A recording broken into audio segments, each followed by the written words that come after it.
ഋതു, ഞാൻ താമസിച്ചില്ലല്ലോ മോളെ. പൂജ തുടങ്ങിയില്ലല്ലോ. ആ, ഞാൻ കുറച്ചുകൂടെ നേരത്തെ എത്തിയേനെ. കല്യാണം കഴിഞ്ഞിട്ട് ഞാൻ ആദ്യമായിട്ട് മോളെ കാണാൻ ഇങ്ങോട്ട് വരുന്നതല്ലേ.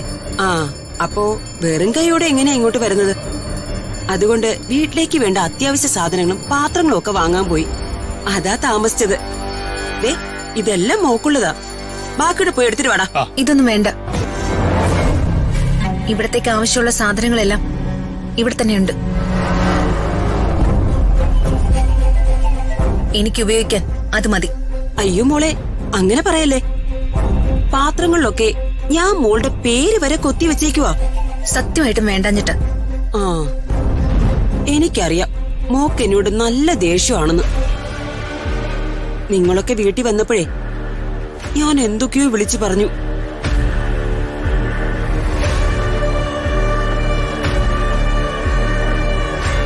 അതൊന്നും ഞാൻ എന്റെ മനസ്സിൽ നിന്ന് പറഞ്ഞതല്ല.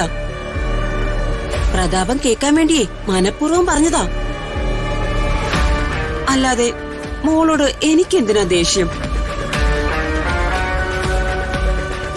അപ്പൊ ഞാനങ്ങനെ പറഞ്ഞില്ലായിരുന്നെങ്കിലേ പ്രതാപം കരുതിയനെ ഞാനും നിങ്ങളുടെ സൈഡിലായിട്ട് പ്രതാപനെ ഒറ്റപ്പെടുത്തിയെന്ന്.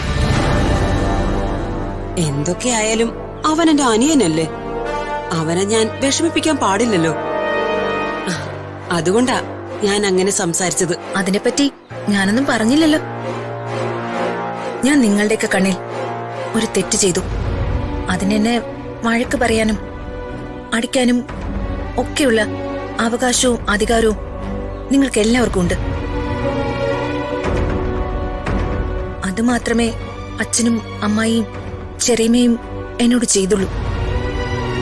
ഞാൻ അതുകൊണ്ടല്ല ഇതൊന്നും വേണ്ടെന്ന് പറഞ്ഞത്. ശരിക്കും ഇവിടെ ആവശ്യമില്ലാത്തത് കൊണ്ടാ. ശരി, എനിക്ക് മനസ്സിലായി. മോള് പറഞ്ഞതിലും കാര്യമുണ്ട്. ദേ, ഇതെല്ലാം കാറി കൊണ്ടുവച്ചിട്ട് കാർ ഒതുക്കി ഇട്ടേക്ക്. ശരി മാഡം. ഇനിയും നിങ്ങൾ സംസാരിച്ചു നിന്നാലേ ശുഭമുഹൂർത്തം കഴിഞ്ഞു പോകും. പൂജ ഉടനെ തുടങ്ങണം. അയ്യോ, സംസാരിച്ചു നിന്ന് സമയം അങ്ങ് പോയി. തിരുമേനി പൂജ തുടങ്ങിക്കോളൂ. എങ്കിൽ വധൂവരന്മാരെ ഇങ്ങോട്ടിരുന്നോളൂ. എടാ,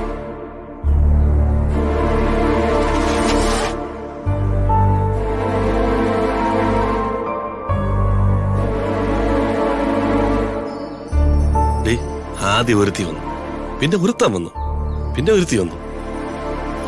ഇനി ഏതവനാടി വരുന്നത്? മിണ്ടായിരിക്കും ചേട്ടാ. അല്ല, സ്കൂള് വിട്ടകളൊക്കെ ഓരോരുത്തരോരുത്തർ കയറി വരുന്നുണ്ട് പറഞ്ഞു പോയതാ.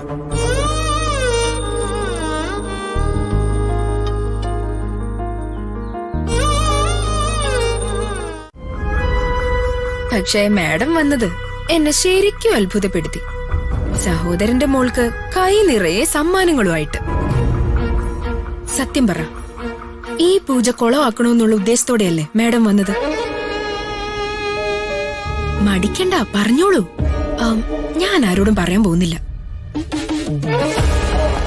മാഡത്തിന് പോലെ തന്നെ തുല്യ ദുഃഖിതയാണ് ഞാനും.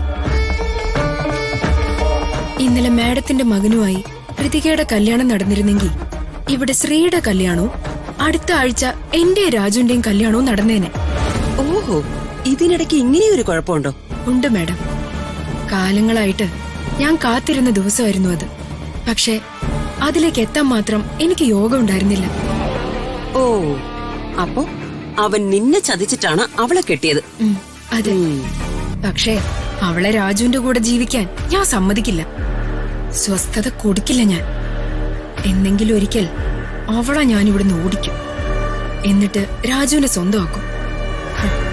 മാഡം വിചാരിക്കുന്നുണ്ടാവും ഈ ലോകത്ത് വേറെ ആമ്പിള്ളേരില്ലാഞ്ഞിട്ടാണോ ഞാൻ രാജുവിന്റെ പിറകെ നടക്കുന്നെന്ന്.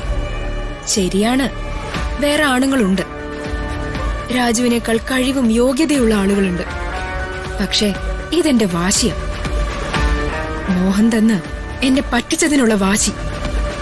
മിടുക്കി. ഞാൻ കരുതിയില്ല അവൾക്കെതിരെ നിൽക്കാൻ ഇവിടെ ആളുകൾ ഉണ്ടാവുമെന്ന്. എനിക്കിപ്പോ സമാധാനമായി. നിനക്ക് നിന്റെ രാജുവിനെ കിട്ടണമെന്ന് ആഗ്രഹമുള്ളതുപോലെ എന്റെ മോൻ ദീപകിന് ഋതികയെയും തിരിച്ചു കിട്ടണം. അതെന്റെയും ഒരു വാശിയാ. ആ ഒരു ബന്ധം ഞാൻ ഒരുപാട് കൊതിച്ചതാ. അത് കപ്പിനും ചുണ്ടിനും ഇടയിൽ വെച്ച് നഷ്ടപ്പെട്ടു എന്ന് അറിയുമ്പോഴുള്ള മാനസികാവസ്ഥ അതൊരിക്കലും പറഞ്ഞറിയിക്കാൻ പറ്റില്ല. അങ്ങനെ എത്ര സിറ്റുവേഷനുകൾ. ഒന്നുകിൽ അത് രാജു പൊളിക്കും, അല്ലെങ്കിൽ ആ ഋതിക പൊളിക്കും. എപ്പോഴും വിജയം ഒരാളുടെ മാത്രം അവകാശമല്ല.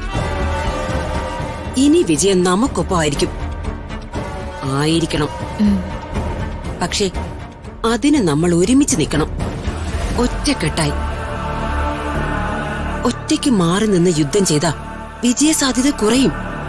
പക്ഷേ ഒരുമിച്ച് നിന്നാൽ വിജയസാധ്യത ഇരട്ടിയാകും. എനിക്ക് കുട്ടിയെ വിശ്വസിക്കാമോ? എനിക്കൊപ്പം ഉണ്ടാവുമെന്ന്. ഉണ്ടാവില്ലേ? തീർച്ചയായും ഉണ്ടാവും. എന്റെ ഈ ലക്ഷ്യം നേടിയെടുക്കാനായി ഏതറ്റം വരെ പോവാനും ഞാൻ റെഡിയാ.